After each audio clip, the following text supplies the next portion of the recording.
Banal na Espiritu Santo, nayayaan namin Alwalhatian mo, Panginoon. na ikaw ang palagi ang sumama sa amin.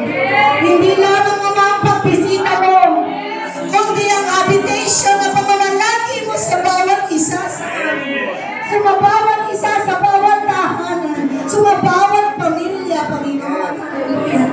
Ang mga ina-acknowledge namin, Diyos. Ina-acknowledge namin ang Panginoong Jesus sa aming mga buhay. Yes, Lord. Ang buhay na ito, Panginoon, ang mundo nito, Panginoon.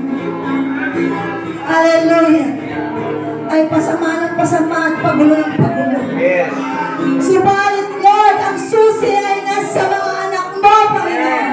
Ang susi ay nasa mga iglesia mo, Panginoon. Ang papabago ng syudad, ng baryo, o ng bansa ay nasa pamamagitan kung paano ang mga anak mo ay tutugon at masigasig at masipag na gaganap at gagawin ang kalooban mo sa Matthew 28 o dahil mo. Father God, ikaw po lumikha ng pambihirang pananampalataya sa bawat isa ngayon. Sa bawat individual na narito ngayon, Panginoon. Hallelujah. Ama, hindi lang sa pagkakataong ito, sa oras na ito, sa loob ng iglesia ng ikaw, maging sa bawat pang-araw-araw naming buhay. Samahan mo kami, Panginoon. Amen, amen, amen. Samahan mo kami, Panginoon, pagtagumpayan, Panginoon, na mas malakas ang Espiritu kaysa laman. Father, there will be no more carnal Christian. Yes, Lord.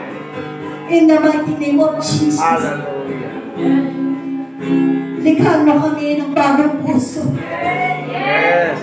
Isang puso, Panginoon, na ikaw lang ang tinitibok nito, God.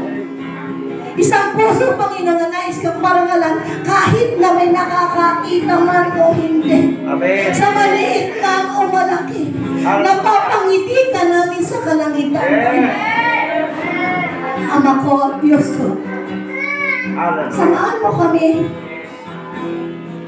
Ang aming pong goal ay makawanis ni Kristo Jesus. Amen, amen. Maglingning tulad ni Jesus. Nasa kahit saan kami pumunta, Lord God. Nagre-represent kami, Panginoon, bilang yung mga anak ng aming pong salita, ng aming karakter, ng aming buhay. Hallelujah.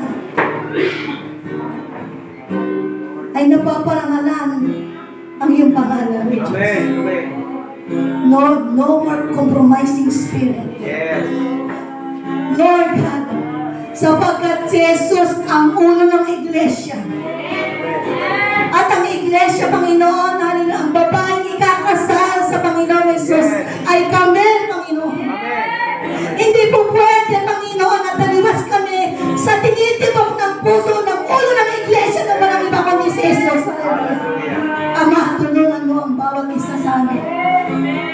Kami man ay mahina, subalit mananatili kang malakas sa aming buhay. Amen, amen. Hanggat pinaayayahan ka namin. Hanggat inaayayahan ka namin. Hanggat ina-acknowledge ka namin sa aming buhay. Tiyak na gagawin mo ang gusto at kalooban mo sa aming buhay. We are carrying your presence, O God.